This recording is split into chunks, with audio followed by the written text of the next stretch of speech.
is a pain in the butt. You hit your ball in the trees and then you lip out the putt. But if you've got a little time, then come and spend it with us. 'Cause now you're listening to The Rough Cut. Hello and welcome down to the Rough Cut Golf Podcast. Myself and Michael are here today. I'm going to call you Michael because Pete always does it. It feels like a sort of podcast intro thing. What, that I just get full government name? Full government name. I don't think I could full government name you. Michael William Warwick the third. No, I'm kidding. Jacob of the estate. Alan Broadbridge. No. Eric. Yeah, correct. There you go. I knew it was Eric. I'm just messing with you. You were just playing. I was. We are in Manchester at the moment. Fortunately, not raining, which is for this time of year is almost unheard of. Yeah, it rained for the half an hour before we sat down, and it's going to rain for the half an hour after we sit down. That's fine, as long as it doesn't do it whilst we're doing it. Perfect. I actually, because I do sometimes listen back to the podcast, but sometimes you obviously hear when it's smashing down, I'm going, that can't be good for people can't be enjoying No, the end that. of last week's episode was very rainy. We've got like a real split and divide of everyone at the minute, because we're here. David was here. He's now off for 2 days, and I actually don't know where he's gone. So, Cool. David, please let me know. Yeah, Are David, you safe? Send us a carrier pigeon that Yeah. says, I'm safe, I don't need saving. Pete and Sam are currently sat at Cairo Airport, about to fly back from Egypt. Yeah. And Kieran's still in Thailand, I believe. I think so. It's been a while. He's been there a while. Honestly, we're the only two left. We're holding down the fort. Where here. are you going? Well, maybe, hopefully, on some trips by the end of the year. Yeah. Hopefully. Okay. We don't know. Well, before we get into the end of the year, let's talk about, we're going to get into today's podcast. We're talking about Luke Kwon's alarm clock. Gary Players claims that he is in the top 3 of all time.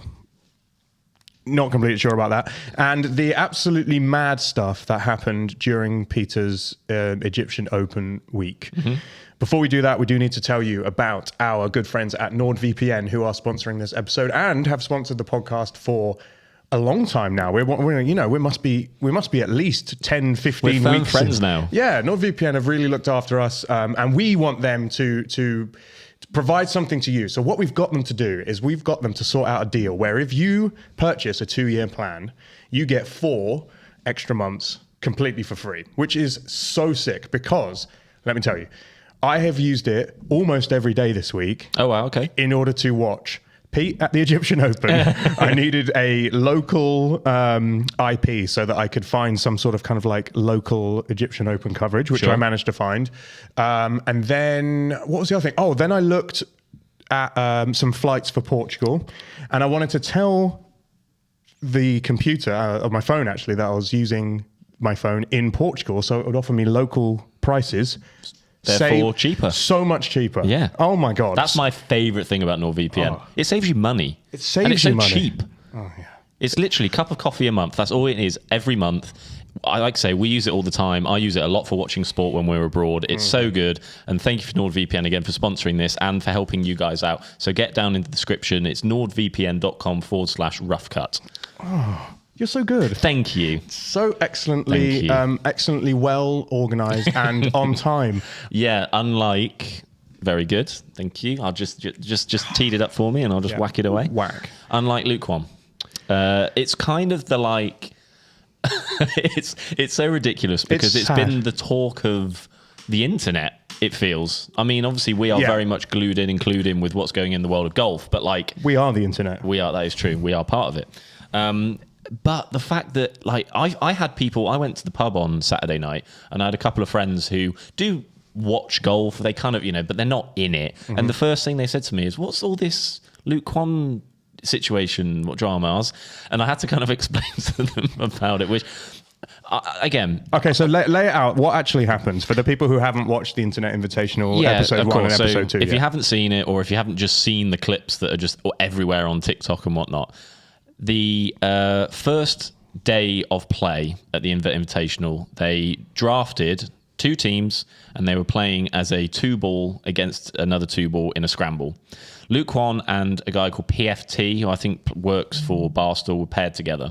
And they were supposed to be playing together, but Luke didn't show up to his tee time. He slept in late, which I will say, if you have seen the lodges at Big Cedar Lodge, I'm with him, because I would have slept in as well. Also for the fact that I do that a lot. Yeah. It was a 9:30 tee time. So to be fair, not really, even for me, I could have done that one. Yeah. And he turned up and to be honest, showed very little remorse about being late, not showing up for his teammate, then had to proceed to have a 4-hole sit off or sit out or whatever of the match. It's only 9 holes as well, so basically half the match. And then also kind of proceeded to then take the mick out of his partner by saying that he wasn't going to do very well and, you know, just pick it up and just move on to the 5th hole because what's the point, because I'm not playing. So, and it was all just a little bit, and then it came to blows after when he went to lunch, and there was a couple of Barstool employees, I think, as well, like really, really digging into him. And then the second day where the second video came out, there was this sort of like, almost like the video was trying to bring Luke back to the good side again, and John Gruden, the NFL coach who they've got working for Barstool now, he gave this speech. I don't know if you've seen the speech. I have seen the speech. Like to rile the team. Honestly, I was hyped. Yeah, and well, that shows you how that was an NFL coach. Like he has done that locker room talk a lot of times. Yeah. And it was this like invigorating speech to try and not only get their team back into it because they were losing quite heavily, but also stop being annoyed at Luke for what he'd done. Now, not that there's necessarily people out there going, what do the Rough Cut boys think about this? But I do kind of want to give my piece a little bit because I've been fortunate enough to film and work and become friends with Luke from working with Pete. And also as someone who enjoys his content and sees the way he is in his content, I think that I always say this about Luke. He is the least, because he isn't really, but he's the least American that I know. Yeah. Obviously, you know, he's not really American. I mean, given the fact that he now basically just goes and lives over in New Zealand or whatever. So, you know, that kind of plays into it a lot. And I think the American scope and the way they look at it, obviously it looks pretty crap. And I think maybe even from an English perspective as well, like I kind of saw the humor from how we might see it a little bit, but that self-deprecating but almost taking the mick out of each other is what they do obviously with Taco and Sam and all that lot. So he was just kind of doing what was natural to him in that environment. Now, waking up late for a tea time and not really showing much remorse and not being like, oh, I'm really sorry about it. It was a bit of a crap move, to be fair. It was a bad look for him, and you know, I think if he just kind of stood up and owned it, but again, I think that's just his natural sort of mental. That's how he is. That's how he just goes about, you know. And say you know him as well. Like that's just kind of what it's about. What I mean, I've rambled there for a little bit. What's your kind of? No, I agree. I agree. As I was watching it, I thought, oh, this is great drama, and this is great television. This is a great story. And I thought he was going to turn up to the first tee, miss the first hole, and then him and his partner were going to go and win.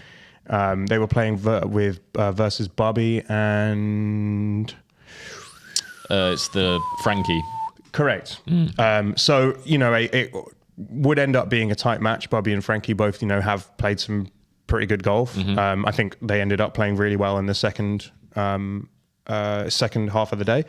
But I thought Luke was going to turn up. They were all going to be like, "Oh, you idiot! Like you slept through your alarm." Reasons for we'll come to in a second. But you know, oh, you knucklehead, and you know, here's your penalty. You're not going to get to play this hole, but you know, go out on a second and try and get back what you know you have just let you've just let your teammate down. What then proceeded to happen was like the more the people on the tee thought about it and like hyped each other up about it, the more it turned into how can we make an example of Luke so that everyone else sees how seriously we're taking it. Yeah. Because it felt like initially they were like, oh, well, he can't play this hole. Then more people chirp in, and you know it starts to become, oh, he should be thrown out of the tournament, and then they go, well, you know, really, you would DQ from the round if you didn't turn up to your tee time on time in a professional tournament. Of course, this is not a professional tournament; it is a YouTube video. Yes, with high stakes, entertainment. You know, it's designed to. The money is there. You know, lots of people's arguments about why he should have showed up and why he should have been more apologetic was that you're playing for 1.7 million pounds or $1 million or whatever. But like the money is not there to make these guys want to win.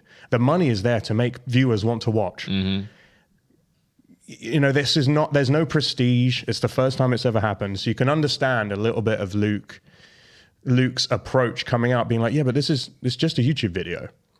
I don't think, which of course it is, but I don't think he understood how seriously, what had happened on the first tee between him not showing up and him showing up made it so much worse than it could have been. Yeah. Because everyone there was just kind of, your own, what's it called when you're only getting the same opinion than what you have? Something. It's like an confirmation bias. All right.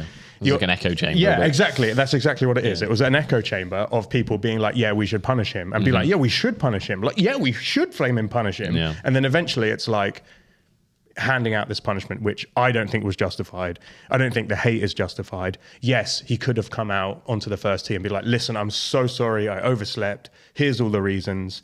Put me back in whenever you feel like it's appropriate. I'd love to go and play my best. However, the other thing that lots of people have been saying is that he didn't apologize, which he did. I've watched the video multiple times to make sure that this is correct.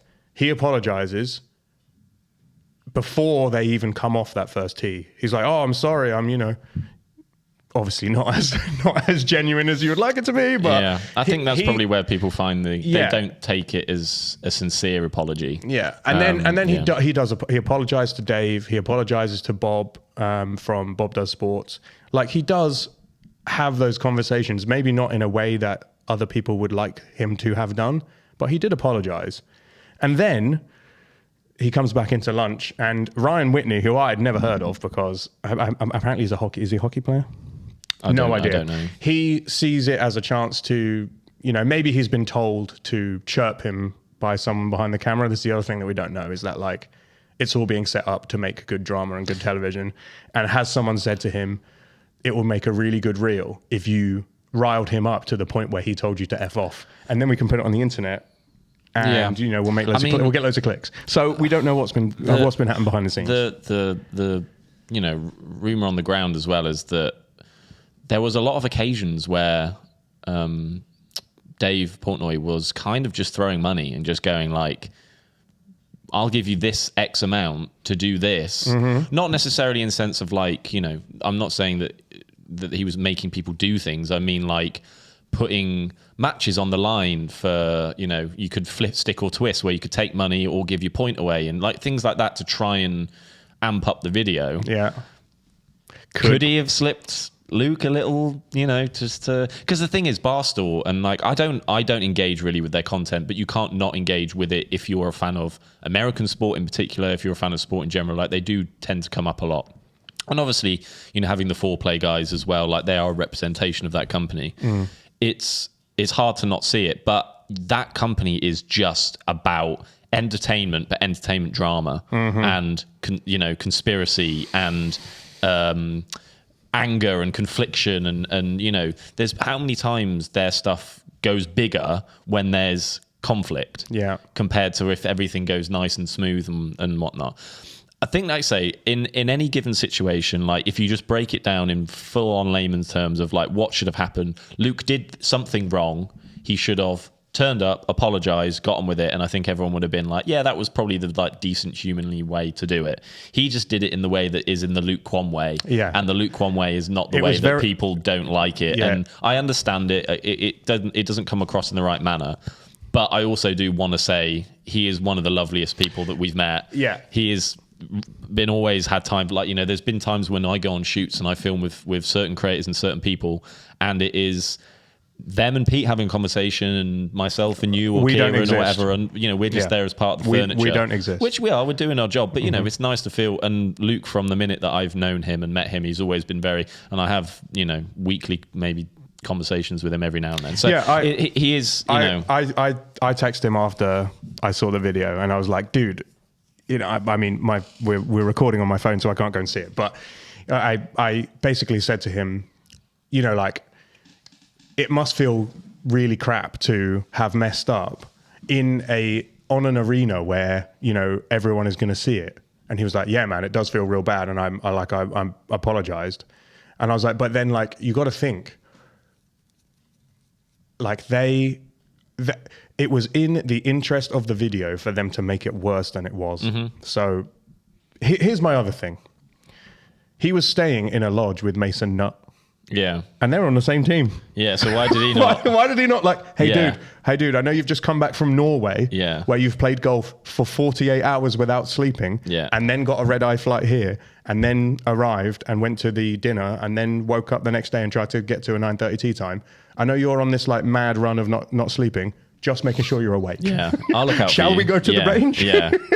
I'm getting up now. Yeah. I think like they said in the video that they assumed he was up and that he was fine, but like they could hear his alarm going off and there was no movement in the room. So there was, if we are going to a shoot and Jacob likes to sleep in, I do.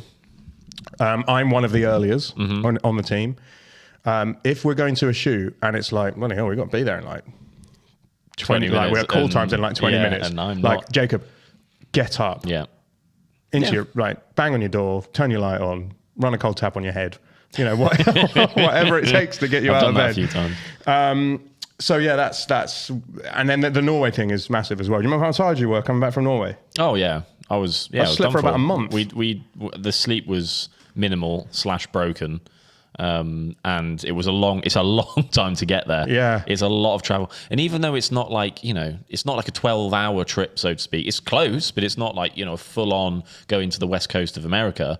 But because it's so many different legs and moving and getting this flight and that flight, and then you drive and then you do, and it's long. It's it's hard to get to Lofoten. So I could understand the perspective of that as someone who is also, likes to sleep. Yeah. But hey, let us know what you think down below. I'm sure it will be very mixed opinions, as it is seemingly across the whole of the internet. More so to say that I am enjoying the videos. Like, I do think they are entertaining. I'd like it to go again. My only thing, and I always look at this because I'm obviously supporting Pete, so I want like Pete to do well, and he is doing well in the videos. Like I actually saw one TikTok where it was like a Bob Does Sports clips thing, and it was a clip of who was it, Matt or Bubby or something saying something, but then the caption was like "F you, Peter Finch."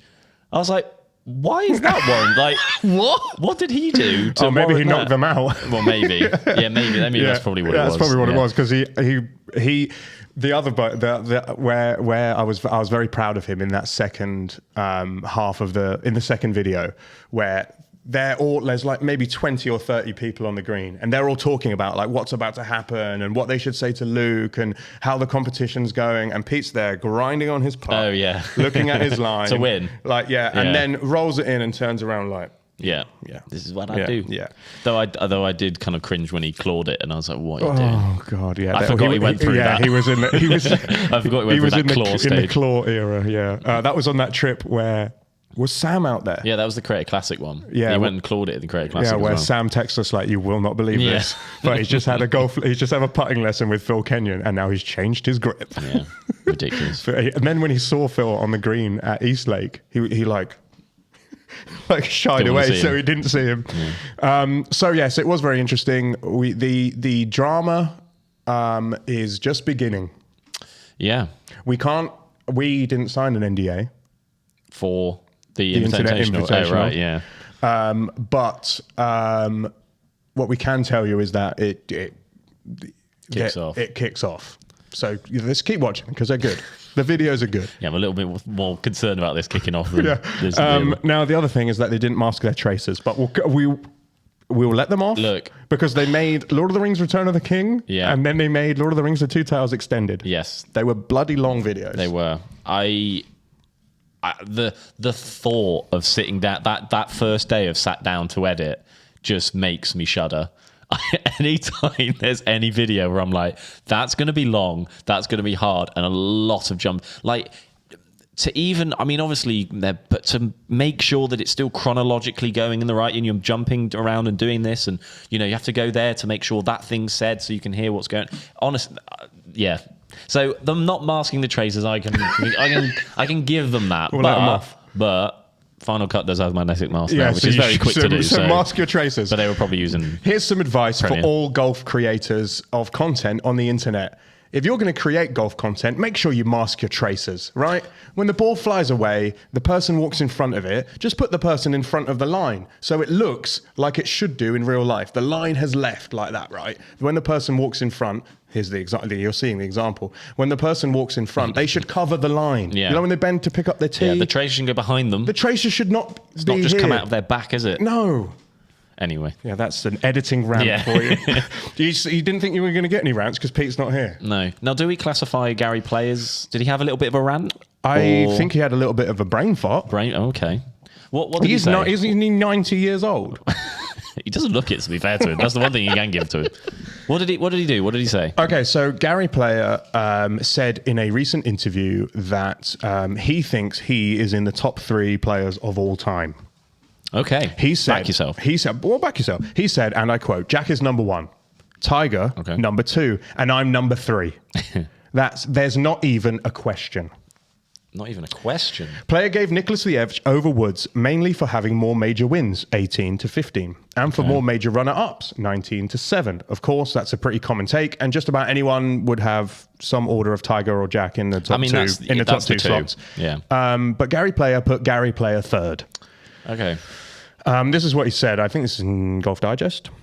When they judge players, it's quite interesting. They put Bobby Jones and Arnold Palmer ahead of me, the South African said.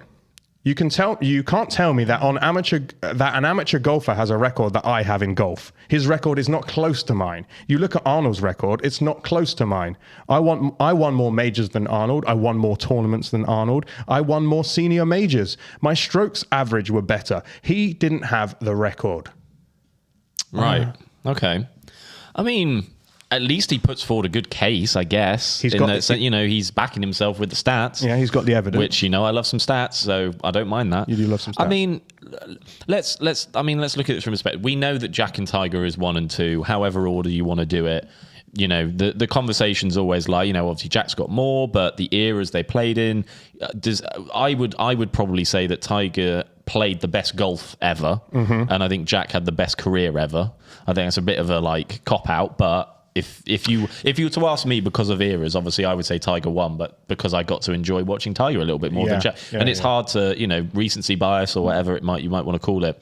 But naturally, again, I think the era that Tiger played in was more competitive and harder to win in, and also has won a lot as well, with 82 times on the PGA Tour or whatever it might be, only behind Sam Snead. So, there's an argument for that. But by the way, this is not even necessarily what we're talking about. 3rd place, obviously Gary Player's put his name into the hat. You've got, as he's mentioned, Bobby Jones. You've got Arnold Palmer. You've got Sam Snead, as I've mentioned. Yeah.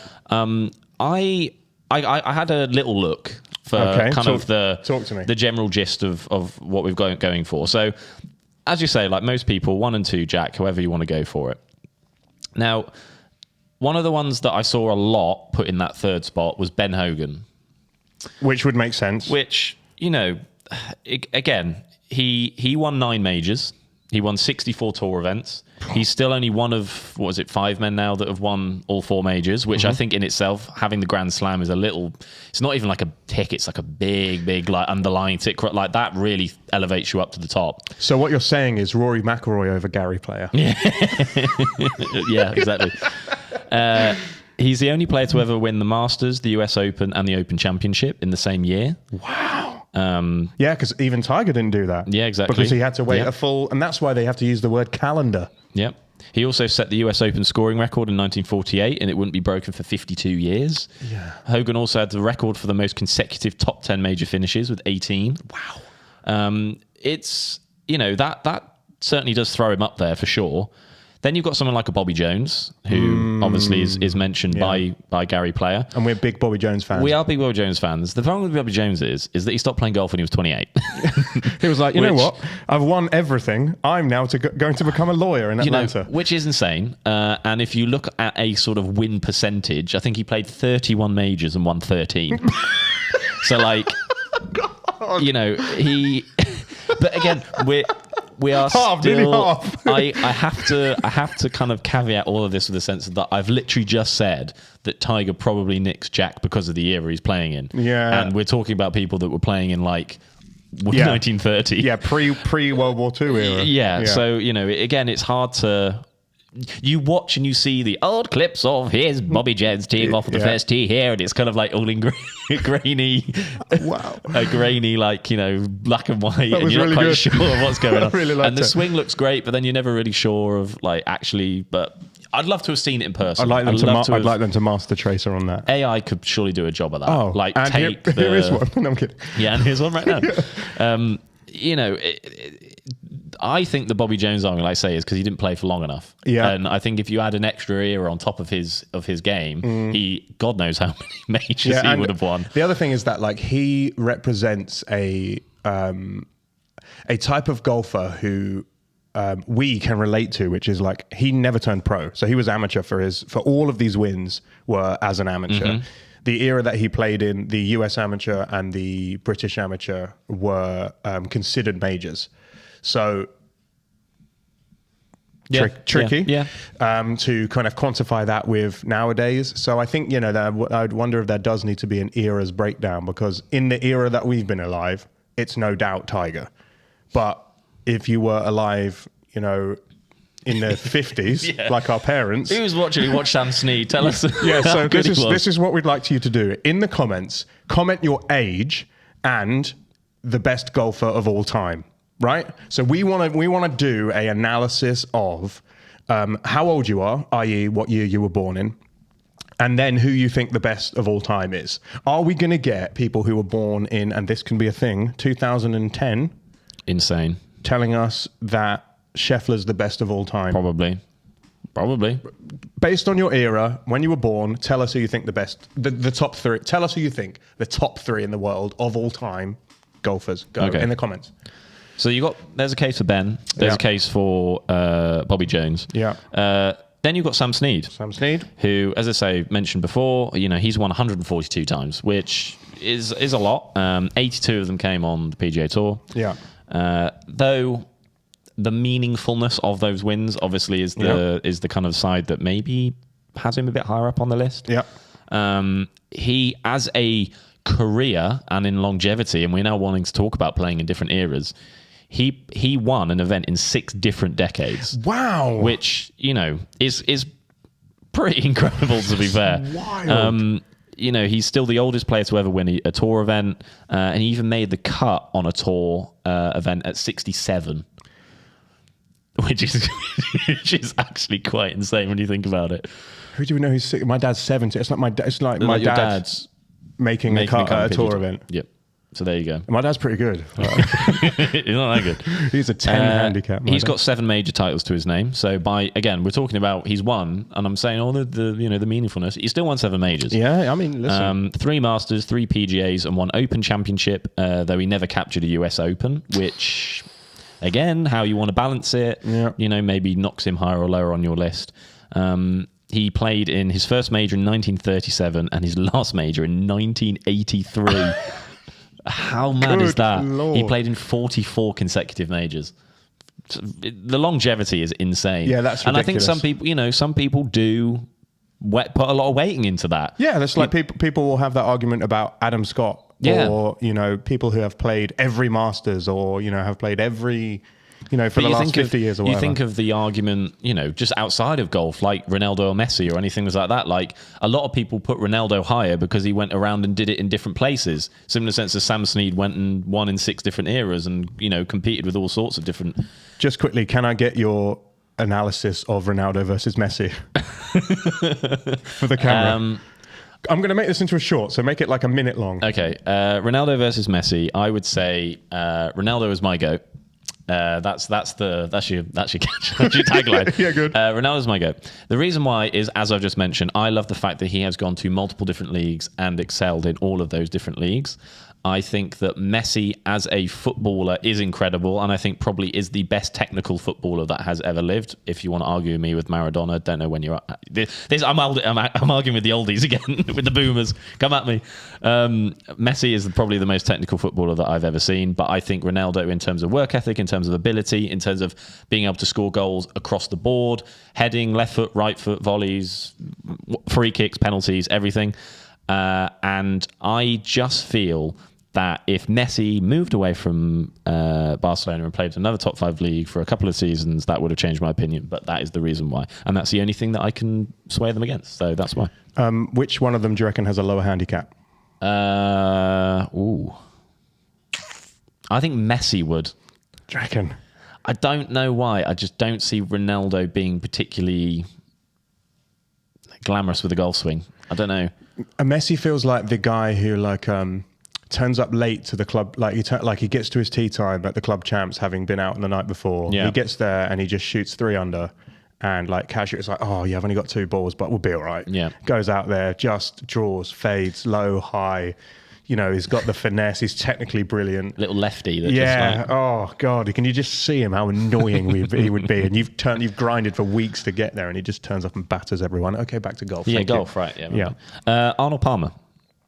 Yeah. So this is that's the one that does. This is the big argument. So again, so like obviously when Palmer's decided that he's put himself 3, he's name dropped Bobby Jones and Arnold Palmer. So he clearly thinks Arnold. He clearly thinks that he these are the 2 that are competing with him in these positions. Yeah. I've already named like 3 other people that could be. Yeah. In terms of influential figures in the world of golf, probably none higher. Obviously minus Tiger. He is an icon of the game that just has transcended throughout the years. Like people know who he is. I think just like say because Sam Snead is so long ago and players like that, like it's hard to kind of transition that through. But still, we are talking about a guy that played in the late 50s, early 60s kind of time. He, as a pure talent, I guess, and this is again where you put your eggs, I guess, in these arguments and conversations of like, what do you weigh and what do you think is the most important thing? Do you go for someone like a Tiger who has played the best golf? Do you go for someone like a Sam Snead who was the best ball striker? Who do you go, longevity, those kind of things. Palmer had 62 tour victories. Again, puts himself right up there. 7 major wins. 4 Masters, 1 US Open and 2 Open Championships. And Palmer finished runner-up in the PGA Championship 3 times, but he never claimed a victory. So again, doesn't have the 4. Couldn't get it done. Just couldn't get it done. Yeah. All of Palmer's major victories came in a 7-year span from 58 to 64, and he dominated during that time. The majority of his top play came in the 60s, and he only won 4 individual tour titles after that. Right, okay, so he had a real purple patch, real hot span, but then after, he just started to dovetail a little bit. Fall off a little. Now, I'll say the last 3 names. I won't quite go into too much detail, but if you want to kind of add any more names into there, you've obviously got the likes of Walter Hagen. Yeah, again, eras are completely different. 9 major titles, but playing in the 20s. He's chucked into the same pool of players that I've already mentioned, I feel. Yeah. Tom Watson. Again, I always feel, and this is absolutely no disservice to Tom Watson because he is obviously an incredible golfer, and his pedigree at the Open Championship is one of the things that I love about an American coming and playing so well in the Open Championship. Oh, just win it loads of times. Just win it 5 times, that's fine. How many do you want? 5? You want to do 5?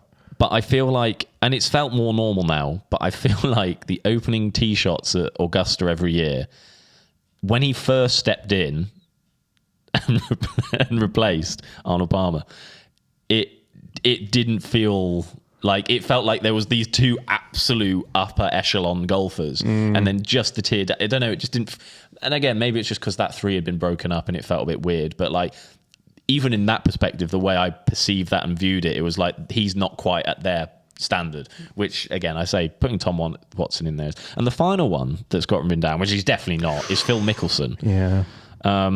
He was unbelievable.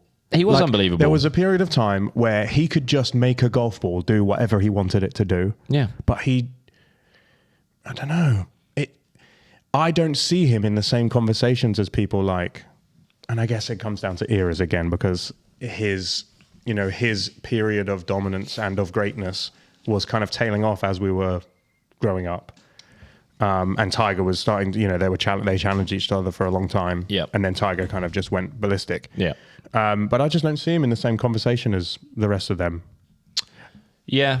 Let us know. You let us know in the comments. We want to know. We want to know who your top 3 of all time is. It's got to be Jack and it's got to be Tiger, but it's the third place is up for grabs. Gary Player thinks it's Gary Player. You might think it's someone else, and we'd like to know. Now, this is an interesting point. The ceremonial first tee shots at Augusta are the highlight of that week leading up to the Masters. You get Jack Nicklaus comes out, he rocks up, hits it 120 down the fairway with the bunt driver. Gary Player comes out and kicks after his. Tom Watson comes out and was like, did he ever win over here? When do they offer one of those slots to Tiger Woods? One, it sounds really morbid. One has to die.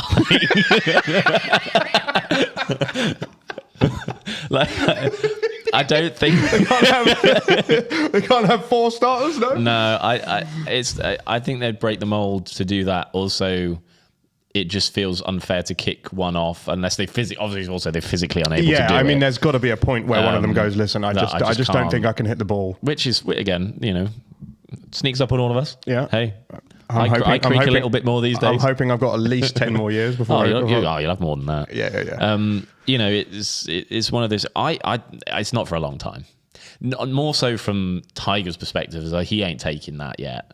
He can't I know that he's just had his 7th back surgery or something, and it's just like the end is nigh, the end is near, but Tiger's not willing to give it up yet. Which again, I fully understand from his perspective why he wouldn't want to. I know that it's kind of a real sad way for him to go out, and I think he'd probably like to put together a decent stretch of golf to kind of prove that he is still Tiger Woods and people remember him for who he is, rather than this 5-10 year period where it's just been a bit sad. But you're not looking until another 10 years, I don't think. Do you reckon he goes out and plays on a seniors tour or a legends tour or something? Maybe a couple of starts or something. He could go and the thing is, if he even chucks his name into that hat for Harrington is whacking it miles, and you've got he's getting waxed. There's some good players in the do you know what? There's some athletic players in the seniors tour, which he is clearly not one of them. He's going to have to compete with them. No, it's a while to go. Yeah, it's a while to go yet. Good Lord. Okay, so the debate about who the best player in the world is has been going on, since the 1800s. Sure. We have put together an episode which I think is going to be next week or the week after. I think next week. Next week, which is about the history of the world #1 position. So we're going to go all the way from the genesis of the game in Scotland all the way up to the modern day and walk through the kind of major players, how they got there, how they achieved world #1 status, what world #1 even means in all of those different eras, how statistics have contributed, how public opinion changes the game, what happens when LIV splits off, does OWGR mean as much now that those guys aren't getting points? We're going to look at all of that in an upcoming episode. We've started a kind of branch off series called the Rough Cut Guide 2. The first of which was the history of the Ryder Cup, and the second of which is going to be the history of the world #1. So look out for that. That's coming in the next couple of weeks. And we've got some really exciting ideas about some more episodes we want to do. We would like to hear what you'd want us to do a deep dive on. Something to do with the history of the game, specific players. I want to do one on Tiger. I want to do one on young Tom Morris. I want to do, so there's lots of great stories we can be telling and deep diving into. But the next one we're going to do is the history of the world #1, which is exciting. Yeah, it should be good. I do really enjoy those, and I think it's a kind of podcast style and episode that I enjoy myself. I engage in that kind of thing quite a lot, so it's just nice for us to be doing a similar thing. But as Mick said, get down in the comments, let us know. We're going to try and sort of spread it around that different people will write different ones and sort of host them. And so Jacob's going to do one on the history of golf in Hereford. Yeah, it's stellar. You're in it. I'm in it. it's remarkable. Yeah, so we definitely will get some other voices in as well to tell the stories. But yeah, that's coming up soon. So look forward to that. The other thing to look forward to is the 2 videos that are about to get made about the Peter Finch experience. That's his touring brand at the Egypt Open, the over 100-year-old Egyptian National Open that Pete just played in. If you saw the results or you saw anything on social, you'll know this already, but he made the cut. He played okay the second 2 days. But the videos are coming out soon. I'm going to start chopping them this afternoon, so they're going to be exciting. These are the 3 things to look forward to in what those do you want to do videos here? coming Do you up. want to do you just want to list these 3 things off and then just end it? I think and then think maybe people can just stew on it and. Oh my God, yes. Okay. So here we go. During the Egyptian Open, a few things happened to Peter Finch, which I wouldn't imagine happened to very many tour pros during their week of competitive golf. First of all, someone picked up his ball during the tournament. He was in a traffic collision, and there's an additional story which tells the tale of how Peter Finch almost had to play the entire tournament naked. So look forward to that. That's going to be hilarious. Welcome to the Rough Cut. Right, we're going to go nice and short. Short stuff today. I felt like, I don't know, was it that short? I don't know. we'll I felt have a like we had look. a little bit of a chit chat Let there. me have a again. Oh, well. No, thank you for listening. Thank you for 42, watching. 42 minutes. Perfect. Yeah. Oh, we're perfect. so good at this. If you haven't already, please subscribe here on YouTube. If you're watching on YouTube, please follow, like, heart, whatever it is on all your podcast platforms. Leave a review. Make it nice. Yeah, write a nice review. Write a 4, Not all these crap ones. Write No. a 4-star review. Yeah, like you don't have to go Yeah, crazy. don't go but- mad. No, don't go mad. mad. Follow us on Instagram. Yeah, why not? I'll try and post more. No, I meant the podcast, you idiot. I know. And what else could we suggest? Go and practice. Sure. The winter season is here. Yeah, don't see this as a reason to put my golf game on hold. This is the time to get ready. Club champs could be yours this year. Easy. But whilst you're sat around doing niche, I was out. Grinding, working. Get to the range this winter. Get a coach. Go and support your local PGA professional. Oh my God, we're Peter Finch. Right, we're going. Okay. Thanks so much for watching. We'll see you in the next one. We'll have Peter Finch back next week. Absolutely. Hopefully. We don't know. But we'll try. See ya. See you later.